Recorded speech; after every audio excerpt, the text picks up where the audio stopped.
1969, a remarkable incident interrupted a Finnish Air Force training exercise. Watched by dozens of pilots, 7 round objects appeared in the sky above the airfield at Pori in western Finland. As a jet fighter approached the objects, they rose in formation and made off at high speed, heading north. They flew into a headwind measured at 180 kilometers per hour. Fighter pilot Karmo Tukeva was ordered to pursue the strange intruders. What was his reaction? Ainoa tapa reagoida käskyyn oli kääntää nokka kohti Porin kaupunkia ja lähteä tarkistamaan tilannetta. Voitteko kuvailla, minkälaisia nuo pallot olivat? Pallot olivat yleismuodoltaan pyöreitä, ilman mitään tarkkoja äärirajoja ja väriltään voisi kuvailla vaalean kellertäviksi. Kuinka lähelle te pääsitte niitä palloja? Etäisyyttä on täysin mahdotonta määrittää, koska palloilla ei ollut mitään tarkkoja äärirajoja eikä mitään kiintopisteitä ollut käytettävissä. Kun nuo pallot sitten lähtivät liikkeelle, kuinka suureksi arvioitte niiden nopeuden? Nopeuden määrittäminen on täysin mahdotonta. Oma nopeuteni oli noin 700 kilometriä tunnissa ja pallot hävisivät moninkertaisella nopeudella kohti pohjoista. Oletteko löytänyt jälkeenpäin noille palloille mitään normaalia selitystä? Mitään normaalia selitystä kyseiselle ilmiölle on kyllä vaikea kuvitella.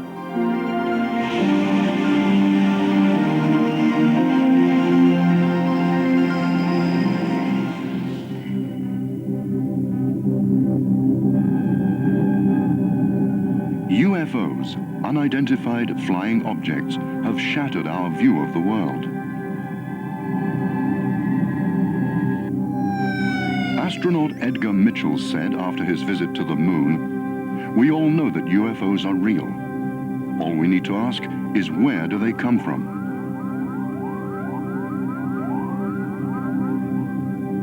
Soviet cosmonaut Grechko has said, "If I were free to tell what we've experienced in space, the world would be astounded."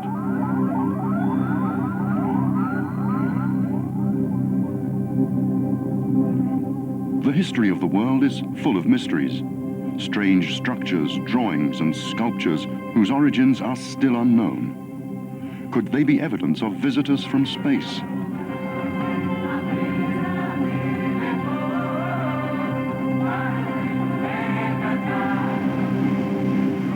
So far, there have been more than 100,000 reported sightings of UFOs all over the world, from Brazil to Lapland in the far north of Scandinavia.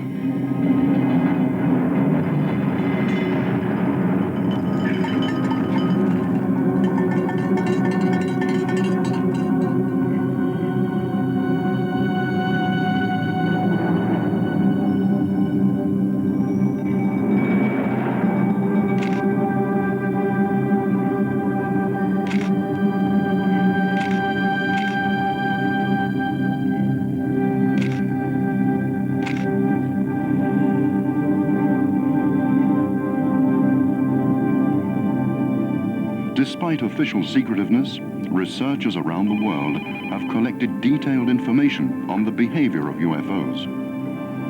Although many supposed UFO sightings can be explained in normal terms, the remaining genuine UFOs have displayed common characteristics that warrant scientific investigation. The name flying saucer was coined by pilot Kenneth Arnold in 1947.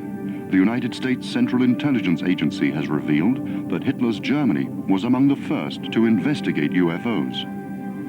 The first major activity that happened upon the planet in terms of extraterrestrial intervention or involvement actually happened with greater intensity during the Second World War in Europe. It's pretty well acknowledged today that the Third Reich in Germany was involved with the extraterrestrials. My contention is that indeed, because of the prosecution of the war, everything associated with aerial phenomena and so forth had to be classified for the sake of the war and the Allied powers, because we didn't want the enemy at that time, being the Third Reich, to know that, of course, we were suspect that they had possible alliance with, say, extraterrestrial intervention. In the early stages of all of this, during the, say, Truman administration, we were actually, and also the Eisenhower administration, we were actually approached by good ETs, and they warned us that we should not become involved with the ETs who would follow them later on. UFO sightings have multiplied during times of international crisis. There was a significant increase in UFO observations during the Second World War. The war laid the foundation for the human conquest of space and for the destruction of life on Earth. Virgil Armstrong asserts that UFOs have provided much technical information. I myself had started this really in 1980 in Oakland Auditorium in Oakland, California, when I stepped forward and I lectured to about 800 people, and my subject was government conspiracy and UFOs. I saw top secret documents saying that an unidentified flying object had landed at White Sands, New Mexico. And then, of course, I followed that by wire. I was not actually physically involved in the capture itself. It was no capture anyway. It soft landed in the middle of White Sands, New Mexico. And then we kept another observation. Later on, of course, we managed to get inside of it. We found 5 bodies. From the end of the 1940s, the United States and the Soviet Union intensified their research into UFOs. Much of the research was prompted by observations by the military and by commercial pilots. Officials have attempted to conceal their UFO investigations and to play down the significance of the UFO problem. In the late 1970s, the Freedom of Information Act in the United States permitted the release of official documents more than 30 years old. Following court proceedings initiated by UFO researchers, more than 2,000 official reports on UFOs were made public. Hundreds of other reports remained secret after court rulings that their release would have constituted a threat to national security. United States Marine Major Donald Kehoe, who served as chairman of the UFO research organization NICAP, was the first to allege in the 1950s that the authorities were concealing UFO reports. Kehoe had in his possession extensive material on UFO sightings by aircraft pilots. Professor of Astronomy J. Allen Hynek was for more than 20 years a specialist on UFOs with the United States Air Force. Gerald Ford, Republican Party leader in the U.S. Congress, proposed the establishment of an official UFO research committee. Edward U. Condon, a doctor of physics, became its first chairman. Hynek, a member of the committee, noted that officials were unwilling to tell the truth about UFOs. He broke off cooperation with the Air Force and set up a private UFO research organization. To this day, the superpowers are still faced with an unsolved mystery. Recently, it was disclosed that when President Reagan and Mr. Gorbachev met in 1985, the UFO problem formed part of their discussions.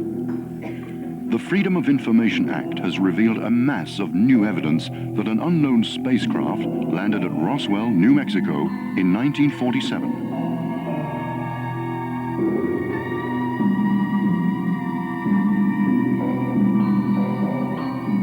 United States Air Force personnel who arrived on the scene found the UFO as well as the bodies of visitors from space. According to eyewitnesses and written records, military personnel closed the area and prohibited everyone from telling what they'd seen. The mass media were told that the strange object was a weather balloon. Now, even so, that's pretty strange because we go back to the ones we took off the ship in 1948. They were little fellows. They were 3.5 feet tall. The largest one was 4 feet. He was the senior of the group. They were humanoid, but they only had 4 fingers instead of the 5 and 4 toes. They had no ears. They had no nose, no hair, and the mouth was immobile. So although they were basically humanoid, they were totally different. According to the autopsy reports, the creatures had 4 long-nailed fingers on each hand. Between each finger was a fold of skin.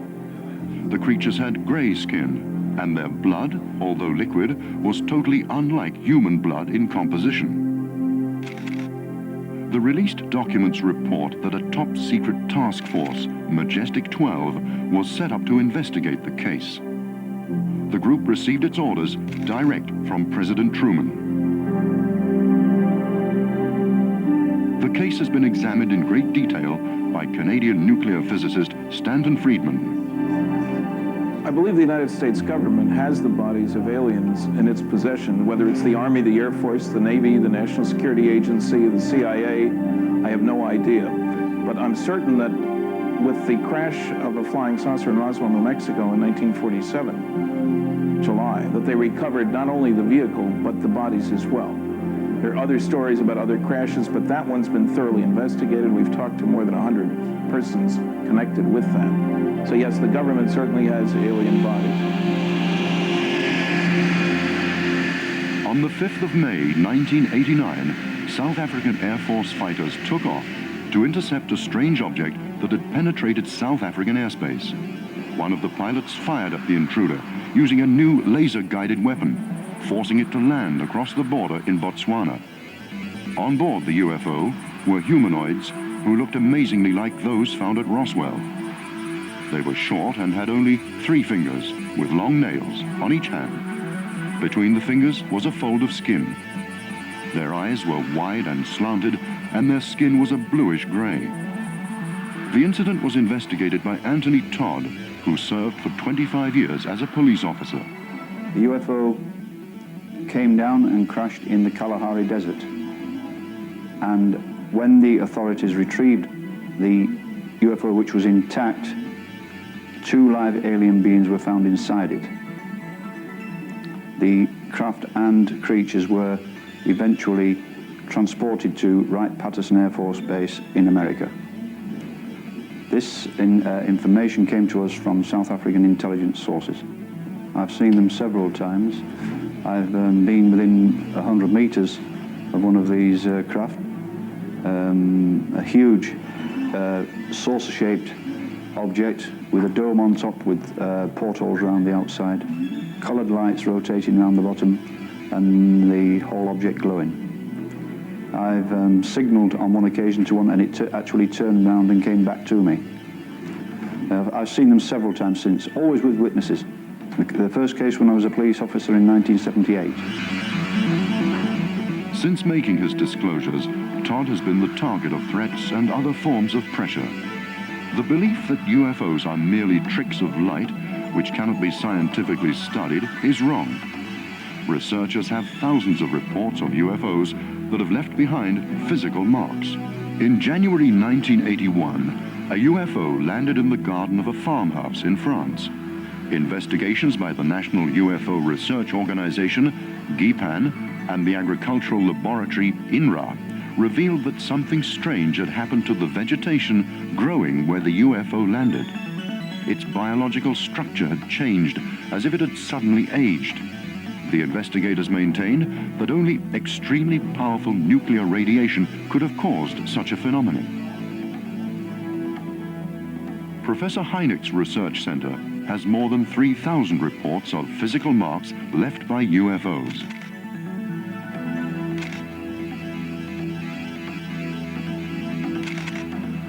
Mysterious imprints in fields in northern England have stirred up an impassioned debate about their origin. A British couple tell how they saw the patterns emerging during a time of high winds and an eerie mist. It was, as they said, an experience that made their hair stand on end. From the point of view of human beings, the most worrying marks left by UFOs are radiation burns. Vicki Landrum, an American, suffered severe skin damage when she was exposed to blinding light emitted by a UFO in Texas in December 1980. In April 1964, an American police patrolman, Lonnie Zamora, followed a UFO and found it standing in a hollow supported on 4 legs. Zamora radioed for assistance. From a distance of 200 meters, he watched as creatures in white clothes emerged and began to examine their craft, which bore a strange marking like an arrow on its side. Before Zamora's colleagues arrived, the creatures went back inside the craft, which then took off and disappeared. The plants under the UFO were scorched, and its 4 landing legs had left imprints in the ground. Professor Hynek investigated the case thoroughly and became convinced that it was authentic. UFO incidents around the world have often been associated with remarkable cases of cattle being dissected. Blood has been drawn from them, and their internal organs have been removed with amazing surgical precision. Such incidents gave rise to a conference organized in the United States in the late 1970s, headed by Senator and former astronaut Harrison Schmitt. The phenomenon has remained a mystery, and CIA investigation findings are kept locked away. UFOs are a worldwide problem that's been discussed at the United Nations.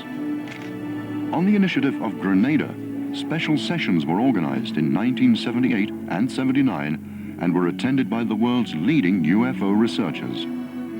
After the deliberations, the United Nations urged member countries to study UFO cases and report them to the World Organization. In addition to secrecy and pressure, organizations of skeptics have been set up in a number of countries. They systematically deny the existence of all UFOs. A true skeptic would be very useful in the field of UFOs or ufology. Unfortunately, what we're really dealing with in most instances are not skeptics. I'm a skeptic. I check things out. What we're dealing with are debunkers, and they seem to have very little to offer because they're the true believers. They know there's nothing to the subject, so they don't give it any attention. They just make proclamations and charges. So skepticism is fine. Debunking isn't very useful. Well, certainly the noisiest of the negativists is Philip Klass, a former senior avionics editor for Aviation Week and Space Technology. He and I have tangled many times, and I've debunked all his debunking. And yet he continues to make the same silly charges over and over again. He gives no thought to his charges. I mean, I'm glad he paid me $1,000 for proving him wrong by providing more than 10 documents done in the same large pica type that he says wasn't used at the White House in 1953. He had looked at 9 documents out of the 250,000 pages of material at the Eisenhower Library. That isn't very solid thinking if you jump to a conclusion on 9 out of 250,000. What is your opinion about the magician and skeptic James Randi? James Randi isn't really a UFO skeptic. He's a debunker. He knows practically nothing about UFOs.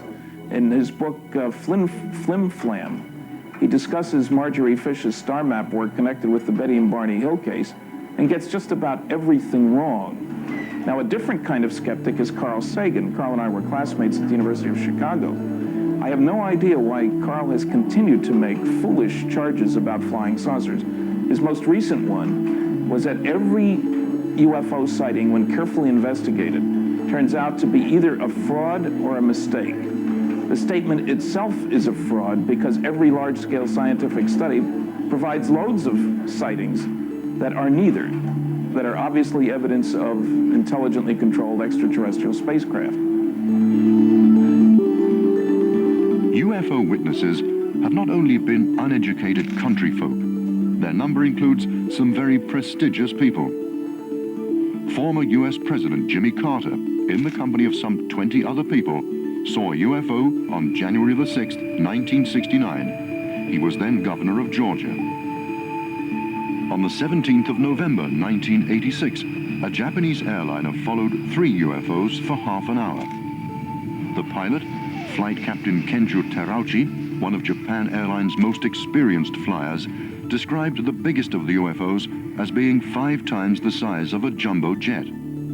They changed speed astonishingly quickly, and Captain Terauchi stated that the UFOs must have come from outer space.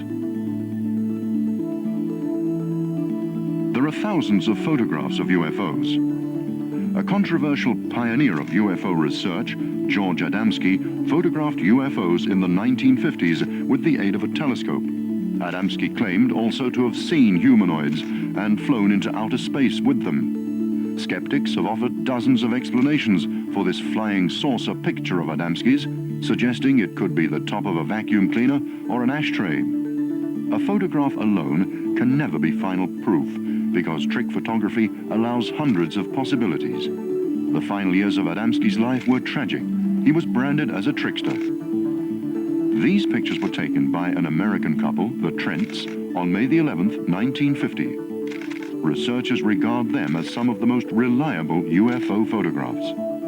The target of a furor, at least the equal of the Adamski controversy, was Edward Meyer of Switzerland as a result of his photographs and claims of having had contacts with humanoids.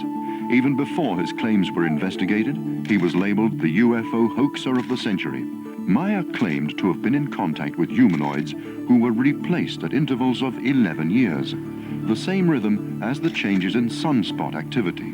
Creatures from the Pleiades galaxy told Meyer that they were cautious about approaching humans because they didn't want to give rise to a new religion. Meyer's pictures show 5 different types of UFO. The investigation into the Meyer case was led by Lieutenant Colonel Wendell Stevens of the United States Air Force, who had studied UFOs since the 1940s.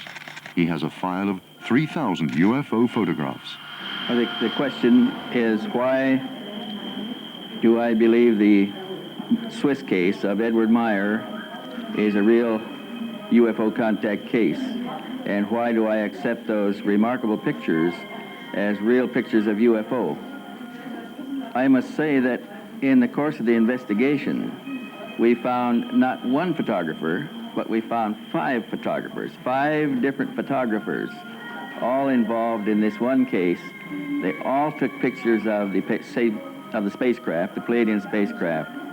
And on one case, 4 photographers simultaneously from 4 different vantage points took pictures of the same craft at the same time. And those were taken on 4 different cameras, 4 different rolls of film. They were processed in 4 different laboratories in 4 different countries, and they all showed the same objects.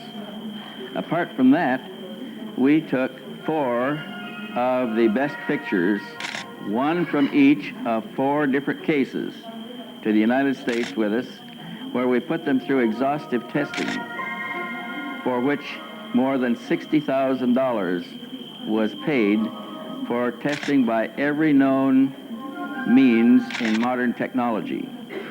Now, in the course of testing these UFO photographs, we discovered that we can continually eliminate a process. We can always eliminate one more process known in phototechnical circles as processes for faking pictures. And we successfully eliminated all known processes of technically producing pictures and end up with something unknown. We do not know how these pictures were made unless they were made in real time, real spacecraft, as alleged by Mr. Meyer. Mr. Stevens, what is your opinion? Why only a few pilots tell in public about their personal UFO experiences? Well, few pilots report UFO sightings, although they have them frequently, because in our country at least, a commercial pilot reporting a UFO experience or a sighting or photographs from aboard the airliner, if that's the case, or a fighter aircraft, he's persecuted by first the private company, the airline company, for speaking out of turn, and each company has a procedure for reporting internally, and they do not report the information out. Military pilots have the same kind of controls on them. They are not allowed to report what they see outside of their service, and internally in the service, it's handled covertly. So we don't hear as much from pilots who have taken photographs of UFOs as we do from other people. The shape of UFOs varies considerably. They are most commonly like balls of light, or oval and cigar-shaped, or they may be like saucers. Motherships, several hundred meters long, have been seen discharging small saucer-shaped UFOs. Often UFOs are bright and shining, multicolored or bright and metallic. They may emit a strong beam of light or strange sounds. Their flying capability often surpasses that of normal aircraft or rockets. The superpowers have tried to learn from the UFO's flying characteristics, which is one reason for the secrecy that surrounds them. Recently, the latest test version of a flying saucer was shown in the United States. In Scandinavia, in the late 1980s, the biggest wave of UFOs occurred in the mountainous area of Hessdalen, south of Trondheim in Norway. The most intensive UFO hunt in history was started, involving Scandinavian UFO research groups, Norwegian universities, and the Norwegian Army. The Hessdalen project produced a host of UFO pictures and scientific data on the behavior of UFOs. In spite of the wide array of scientific equipment used, no logical explanation for the phenomena could be given. Study of the UFO's behavior did suggest that they were guided by an intelligence. UFO investigators from Finland, the United States, and France also took part. Among them were Professor Hynek and a French researcher, Jean-Michel. For my position, it is absolutely beings from outer space who were trying to contact the people there. But unfortunately, there were not enough people ready to welcome there, to talk with them, and also there were been too much people from outside coming to the spot. Therefore, the activity is now decreasing, and UFOs are moving southwards on other places in central Norway and in the mountains. A wave of UFO sightings similar to the Hessdalen episode took place in the Kuusamo district of northeast Finland in the early 1970s. Most of the strange light phenomena and sightings of objects were concentrated on the slopes of Finland's most southerly fell called Isosyöte. Strange balls of light have been seen in the same area more recently. It's been noticed in many parts of the world that UFO sightings are particularly common in mountainous regions. The reason may be magnetic fields, which the UFOs possibly make use of for their avionics systems. The Finnish wave of UFO sightings in the 1970s inspired an extensive research project which was not supported by official or academic circles. Pudasjärven UFO-aallon aikana tutkimme ilmiötä välineellisesti ja käytimme siihen kaikkea valokuvausteknillistä materiaalia, mitä oli saatavissa. Erityisesti infrapuna-alueella kykenimme tallentamaan ilmiöitä, jotka eivät vielä tänäänkään ole selvitetty. UFO sightings occur continually around Finland and Scandinavia. On August the 30th, 1986, the couple Maila and Kalle Koivunen were driving to their summer cottage for the weekend. When they'd parked the car and were walking towards the edge of the lake, a series of events began which turned the Koivunen's view of the world upside down. Tulimme rantaan ja astuimme veneeseen, kun vaimoni huomasi taivaalla valon ja sanoi, että sieltä tulee lentokone. Vilkasin sen taivaalle ja samassa näin lähestyvän siellä valopallo, joka silmissä suureni ja pysähtyi noin 30 metrin korkeuteen veneemme yläpuolelle ja oli läpimitaltaan noin 4 metriä. Minä kysyin Kallelta, onko se helikopteri? Sanoin, että ei se missään tapauksessa voi mikään helikopteri olla, sillä se tuli siihen täysin äänettömästi meidän yläpuolellemme. Tämän sanottua niin pyysin Mailaa antamaan kameran minulle ottaakseni kuvan siitä.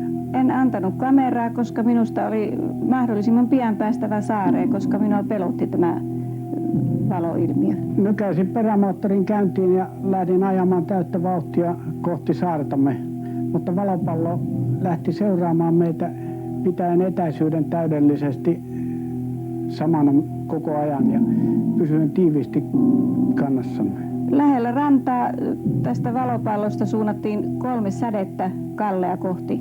Ja silloin mua pelotti todella, koska mä luulin, että ne hullut tulee nyt meitä kohti. Ihmeellistä asiassa oli, että kameran laskuri osoitti filmin loppuneen, vaikka olin varmasti vasta ladannut sen uudella rullalla. Ja tämä näytelmä kesti kaikkiaan 40 minuuttia, jonka ajan UFO oli seurassamme. The extraterrestrials observed with UFOs are said to come from many different universes and even from different dimensions. Thus, they appear to us in dozens of different shapes. Perhaps the most common physical type has a large head, big eyes, and is shorter than a human. Some of them seem to have an incredible ability to change their appearance as well as their form of speech. A lot of people who have seen them do not like talking about them, and for UFO researchers too, they are a sensitive subject. The question is, what do they look like? You know, they're like people on this planet. There's many kinds out there. Some are 12 foot tall, some are 7 foot tall, some are 3 foot tall. I mean, there's all sizes and forms and shapes. I think the best thing to say is that the appearance they give to us is what they think we want to look at. We're really not seeing them in their true form. If they were to take off the funny face or something like that, we might be scared to death of them. So, in my opinion, what they try to do is to present themselves to us in a form that's acceptable and not frightening. Now, there's also some, like the tall ones have sort of a square head, you know. And then, of course, you've got some who look just like you and I. In fact, there's a group called the Nordics. I know of 18. And I'll bet there's at least 7 more, so I say conservatively 25 extraterrestrial races. It's suspected that they may have as high as 26 secret bases throughout the southwest United States. That's a bunch.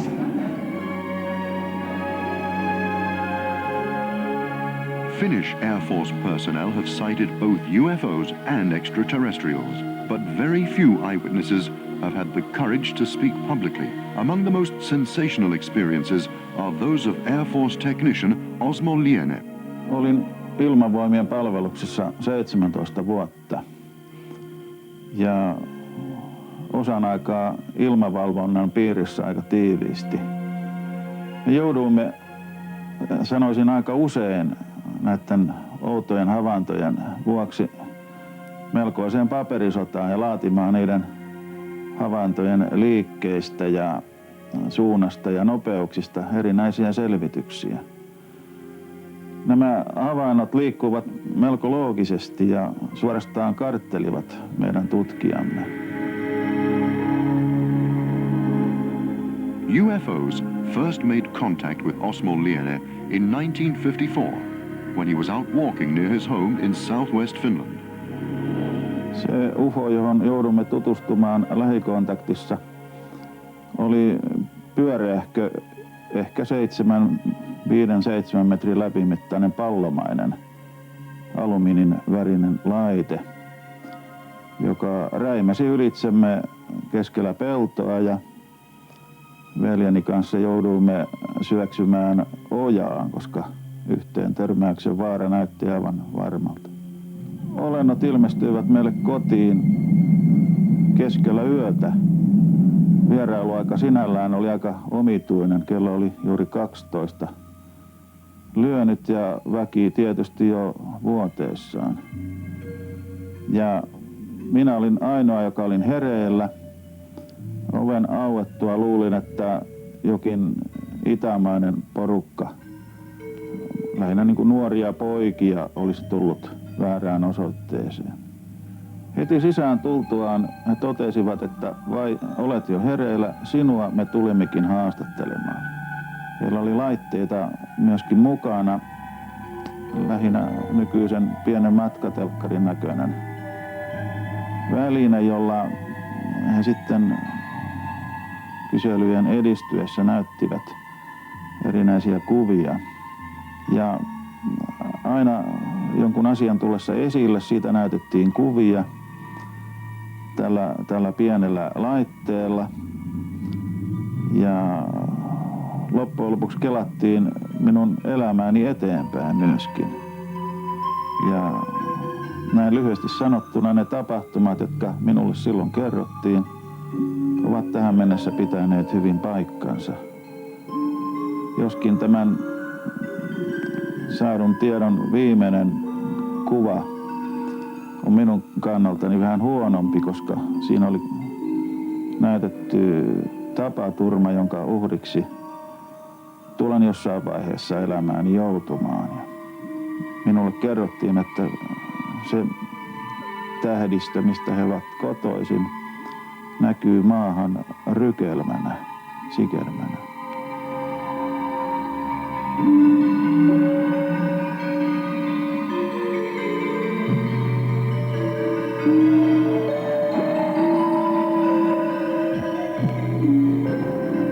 There's been a major wave of UFO sightings in recent years in the former Soviet Union, including the Baltic republics.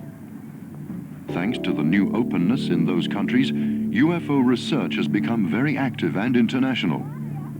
Several big UFO conferences have been held involving hundreds of scientists. In 1989, news of the landing of a reddish, ball-shaped UFO in a park in the town of Voronezh spread around the world. Out of the craft came creatures 3 meters tall. On seeing them, one eyewitness suffered a stroke and another was temporarily blinded. At about the same time, there were several more sightings of UFOs and humanoids in Voronezh. The eyewitnesses included many children. Recently in Voronezh, some weeks ago, there were some sightings, UFO sightings and UFO landings also. And I'd like to stress especially that not only schoolboys, not only children were observing these strange landing and sightings and humanoid, human-like beings emerging from the landed spacecraft. There was a great number of reliable witnesses among adults also. It seems to me that now there is some kind of wave of UFO sightings over the Soviet Union, and to my estimation, this number is increasing. Abductions of people by UFOs has been a talking point in the United States for years. Among the first well-researched cases of abduction was that of fishermen Charles Hickson and Calvin Parker in October 1973. As darkness fell, an object 30 meters long landed close to the two men. Remarkable creatures emerged from the UFO. They were about 1.5 meters in height, hairless, with pincer-like hands. The men were scared out of their wits. Hickson started to beat the water with his fishing rod. Parker fainted in his arms. They were anesthetized and carried into the craft. When they reported the incident to the police, they were still close to hysterical. A conversation between the two men, secretly recorded at the police station, indicated that they really believed they had experienced a UFO kidnapping. An abduction at Cergy-Pontoise near Paris in France in 1979 aroused widespread attention in France. In the early hours of the morning, 3 young men saw balls of light, and one of them, Franck Fontaine, mysteriously disappeared. Fontaine reappeared a week later. The police investigated the incident thoroughly, but could find no logical explanation for what had happened. Hypnosis revealed that the men had been in contact with a humanoid named Haurio, who warned them of a threat of world destruction. American Bud Hopkins has recently investigated hundreds of abduction cases. Because of the loss of memory often associated with such cases, Hopkins uses hypnosis on the people involved. In terms of finding new abduction cases, I'm running into them daily. People reporting new cases. Sometimes these are new only in the sense that they haven't recalled them before, but I'm also, so in other words, they may be an old case I'm just hearing about for the first time, but I'm also running into very recent abduction incidents. I have one that I've been working on that occurred in late August, another one that occurred in June, and so forth. It's an ongoing phenomenon. There's no reason to say for sure that abductions are concentrated in the United States. It is a worldwide phenomenon. One young woman I've been working with had a recent abduction, actually in August, in the United States, but in prior trips she was abducted in South America and Argentina. She's been abducted in Spain, and she's been abducted in various parts of the United States.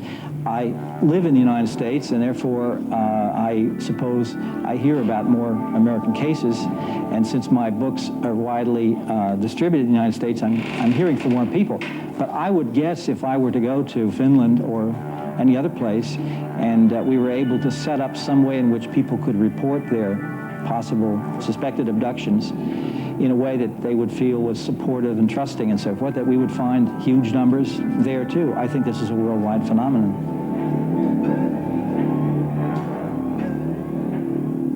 growing number of abduction cases have come to light in Finland too. One case concerns Aino Ivanov. Because of her loss of memory, she was hypnotized. It appeared that her car had risen into the air in a cloud. Like many other contact people, Aino Ivanov is parapsychic.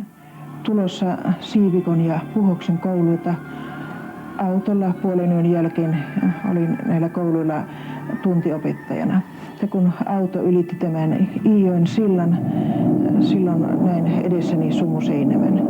Ja kun auto sukelsi tänne Sumuseinämän sisälle, tapahtui jotakin merkillistä. Auto lähti nousemaan ylöspäin. Se kulki käsittääkseni huimalla nopeudella ja ensin oli aivan pimeä.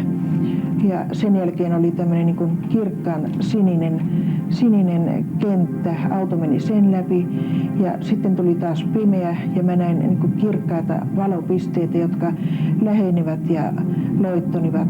Ja heräsin siitä, kun huomasin, että oli niin kuin vähän niin kuin hämärää ja auto laskeutui tälle oudolle kamaralle. Ja sitten mä aloin silmäilemään, että minkälaiseen paikkaan mä oon niin kuin joutunut.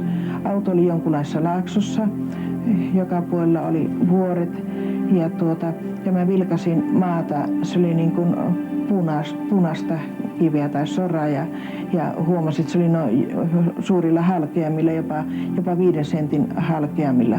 Ja mä ajattelin mielessäni, että tässä paikassa ei ihminen voisi elää, ja ainakaan tässä vettä saisi.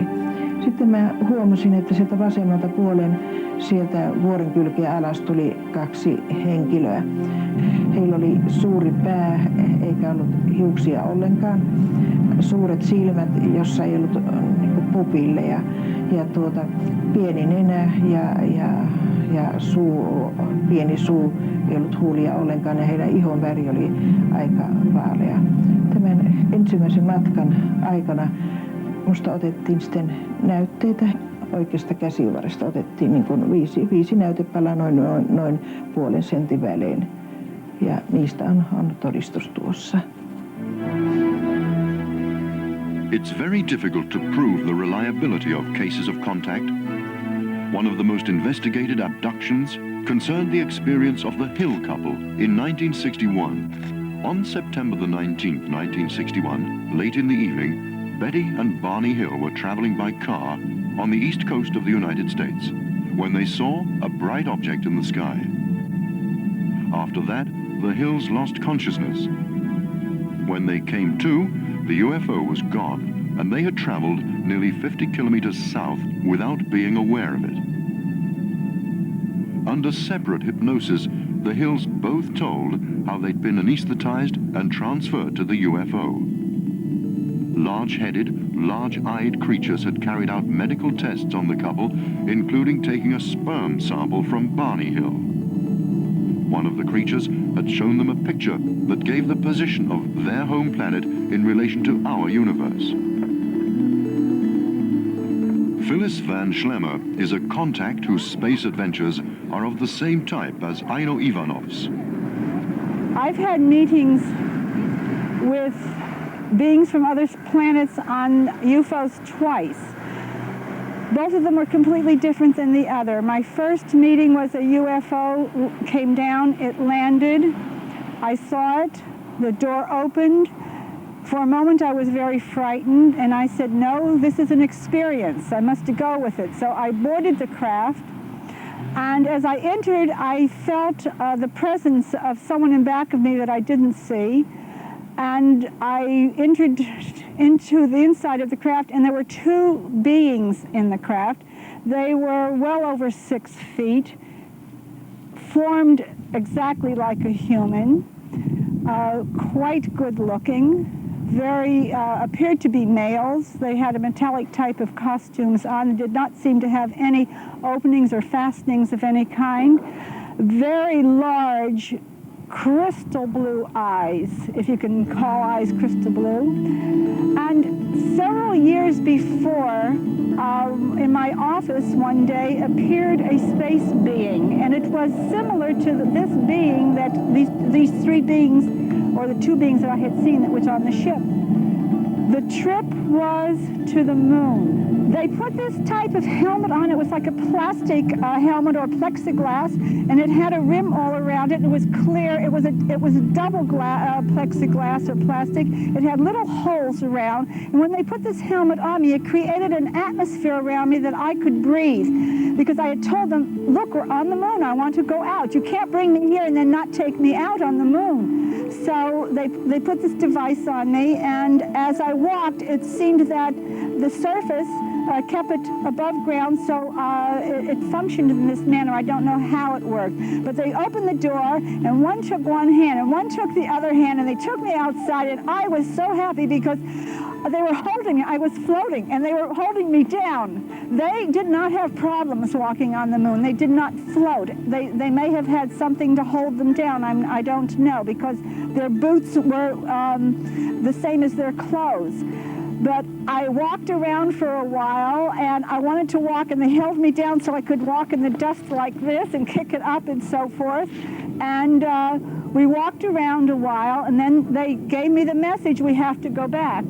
And they took me back in, took me off took the device off me. I sat down and came back, and it was when I got off the ship and then went back into the house, it was 6:20 in the morning, and I had left at approximately 2 o'clock. I asked them how were they able to do this, because I think our astronauts took a couple of days to get there. And they said that we just did not understand, that we were not technically advanced enough to understand how to go this fast. In evaluating cases of contact, it has to be remembered that the experiences are often described either under hypnosis or as parapsychological phenomena. The Finnish doctor of medicine and parapsychologist Rauni-Leena Luukanen has experienced a UFO contact under hypnosis. Aiheutettiin niin sanottu ruumiista poistumisilmiö, jonka seurauksena hämmästyttävästi jouduin UFOn sisälle. Luonnollisesti ihmiset sanovat, että tämä on mielikuvitusta. Minulle se oli täyttä todellisuutta, ja minusta se oli erittäin mielenkiintoista olla UFOssa tutkittavana aivan kuin lääkärin vastaanotolla ja tavata olentoja, jonkalaisia en ole aikaisemmin nähnyt. Minä pystyin havaitsemaan 3-4 olentoa, jotka olivat pieniä, noin 80-senttisiä, enkä pystynyt edes sanomaan, olivatko he miehiä tai naisia. Voitteko kuvailla, miten tuo teidän väittämänne ruumiista irtaantuminen sitten tapahtui?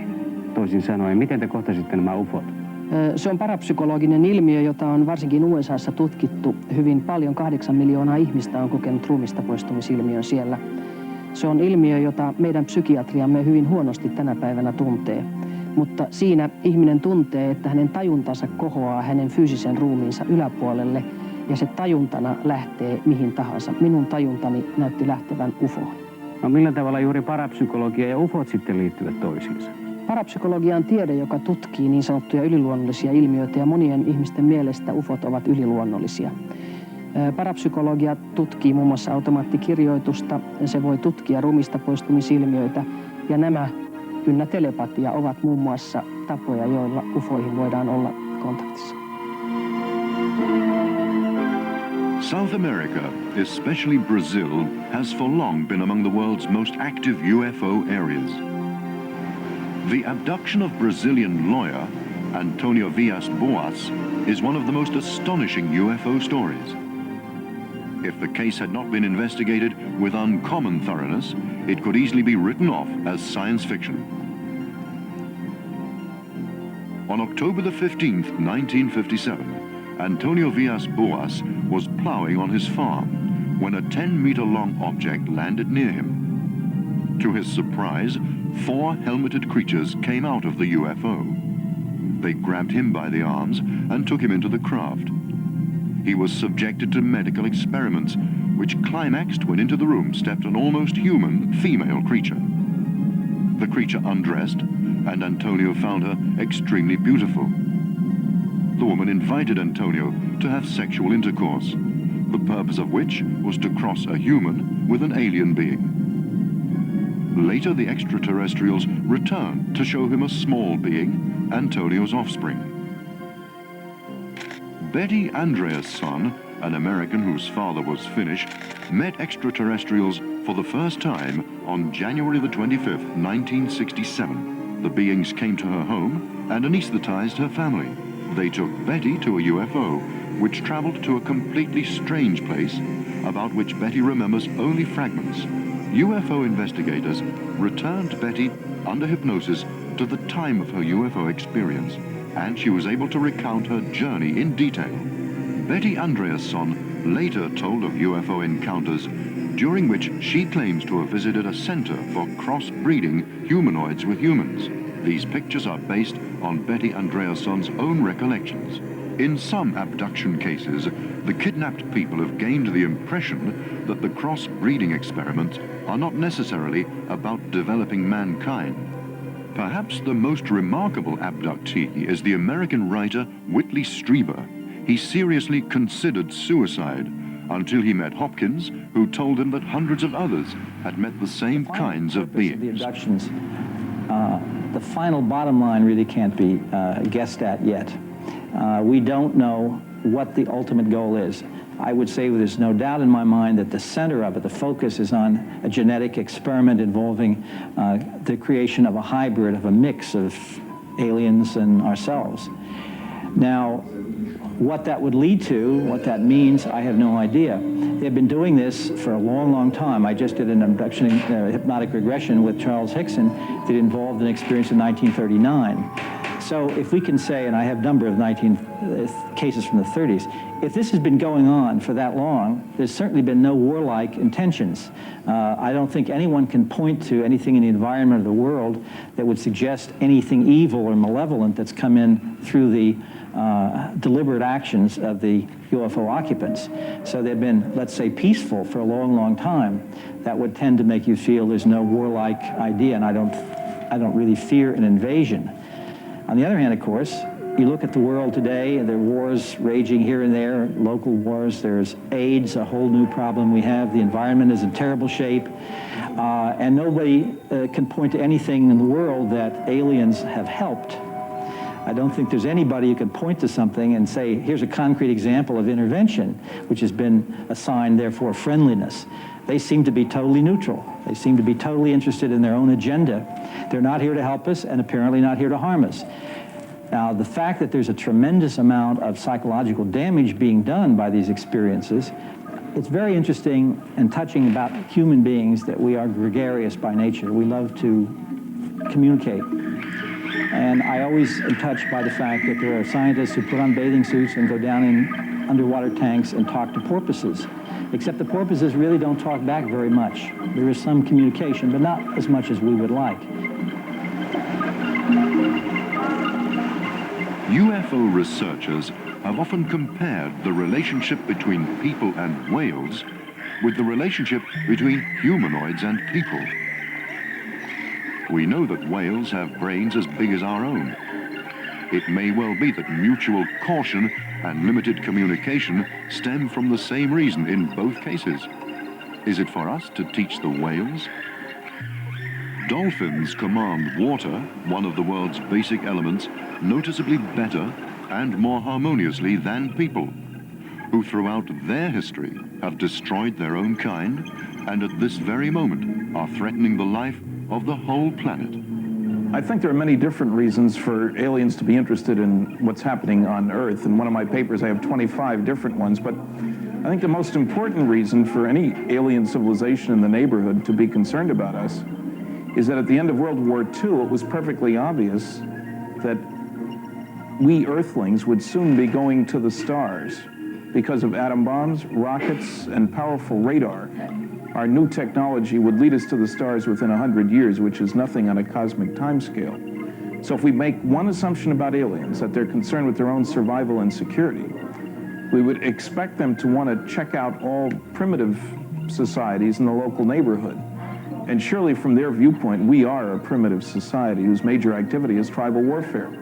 So I think they're coming here for their own purposes to make sure that we don't bring to them our brand of friendship, which they would call hostility, I think. Okay, Mr. Friedman, but can you tell us why only a few scientists are interested in UFO research? I think there are more than you might expect. I've talked to many professional groups about UFOs, and I find there's a lot of interest. I think the biggest problem, though, and I wish there were a lot more, is that most scientists are unacquainted with the large-scale scientific studies that would lead them to believe that some UFOs are alien spacecraft. So I'd like to see more join me, but most of them have jobs to do and worry about ridicule if laughter curtain is real.